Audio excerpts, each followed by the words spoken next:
Welcome to the Workplace Minute, powered by H3HR Advisors, and sponsored by Paychex, and also sponsored by WorkHuman. My name is Steve Boese. Southwest Airlines is fast becoming just like every other airline.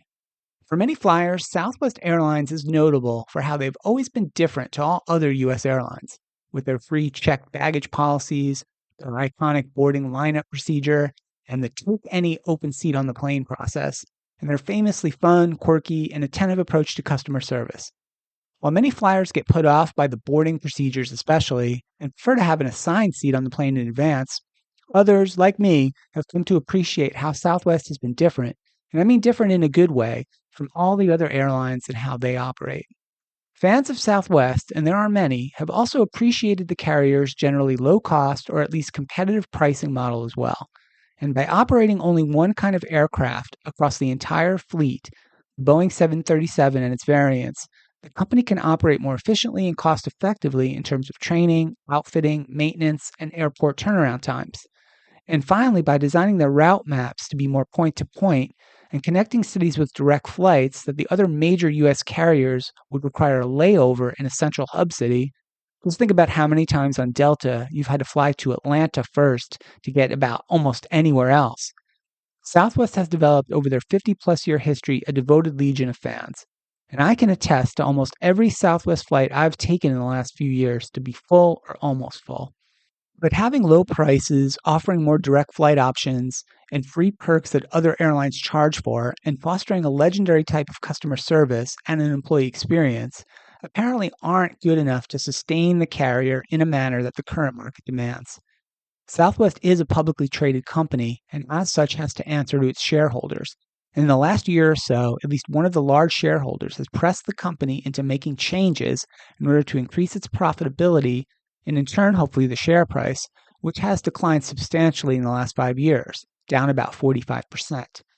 Elliott Investment Management, an activist firm that took a large stake in Southwest in June of 2024, has been pushing for changes at the carrier, including a restructuring of its board and updates to its business model.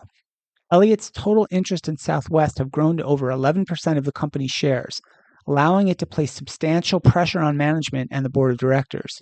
Subsequently, Southwest has made a series of announcements of changes to its fare policies. Soon, flyers will be able to pre-purchase seat assignments, including upcharges for premium seating, and plus the carrier is evaluating its route network to eliminate unprofitable routes, focusing on enhancing operational efficiency and profitability, a move that some critics say will lead to fewer direct flight options and more required connections via central hubs. And this week, Southwest President and CEO Bob Jordan announced that the popular low-cost airline will reduce its workforce by 1,750 positions, which the company says equates to about 15% of its total employees. Jordan said the move was partly of its previous announced transformational plan, and that plan aims to accomplish three main things, according to Jordan: boost revenues, minimize costs, and maximize efficiencies, and get the most from its investments. Jordan says the layoffs will help with the cost minimization and efficiency maximization priorities. This is the first mass layoff in the company's history. Notable that even during the pandemic shutdowns, Southwest avoided mass layoffs and furloughs that were endemic in the industry.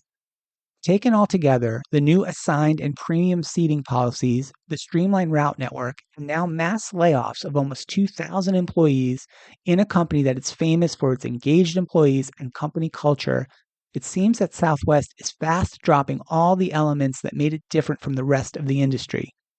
I guess it can be argued, given the underperforming share price over the last several years, that the Southwest model, as fun, as endearing it has been for so many people for so long, can no longer be sustained. In an aviation environment where everything is an upgrade and an upcharge, larger seats, pre-boarding, snacks and drinks, check luggage, etc., Southwest is being forced by an activist shareholder to get in line with the industry and lose most of what made it what it has been for over the last 50 years. Despite the declines in its share price, Southwest remains a profitable company, having about $500 million in net profit in 2024 on revenue of $27.5 billion. But clearly that is not good enough for Elliott Investments, and soon fans of Southwest will have to face the results of these changes. Time will tell if Southwest can still deliver that Southwest experience that fans of the brand have always embraced. But if they decide to scrap their famous bags fly free policy, which they have so far steadfastly refused to change, then I will call it officially over for Southwest and probably go back to Delta or United instead, and that would be a bummer. That's it for the show today. We will continue to follow this and all the important topics and trends in the world of work here on the HR Happy Hour Media Network. That's it for the Workplace Minute, powered by H3 HR Advisors.